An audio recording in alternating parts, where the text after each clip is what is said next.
সঞ্চোস ওয়ার্ল্ডে আপনাদের সবাইকে স্বাগত। আজকে বানাবো তেলকই। তাই নুন হলুদ তেল দিয়ে ভালো করে ম্যারিনেট করে রেখে দিয়েছি। আমি এখানে নিয়ে নিয়েছি গোটা জিরে আর শুকনো লঙ্কা, যেটা আমরা কিছুক্ষণের জন্য জলে ভিজিয়ে রেখে দেব। তো তারপরেই একটা গোটা পেঁয়াজ আর একটা টমেটো আর আদা কুচি দিয়ে দেবো, আর এটার একটা খুবই সুন্দর পেস্ট তৈরি করে নেব। তারপরে এই গোটা জিরেগুলোকেও দিয়ে একটা সুন্দর পেস্ট তৈরি করে নিয়ে যখন তেলটা গরম হবে তার মধ্যে মাছগুলোকে একটা একটা করে ভেজে নেব আর তারপরে তুলে নেব। তারপরে ওই তেলের মধ্যেই আমরা দিয়ে দেবো প্রথমেই কালো জিরে, বেটে রাখা টমেটো আর পেঁয়াজ বাটা আর আদা বাটা, একটু নাড়িয়ে চাড়িয়ে ভালো করে কষিয়ে নেওয়ার পর দিয়ে দেবো গোটা জিরে আর শুকনো লঙ্কার পেস্টটা।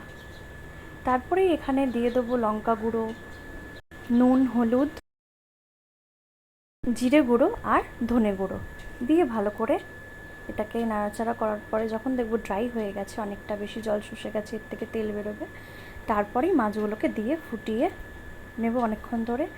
তারপরেই গরম গরম সার্ভ করুন।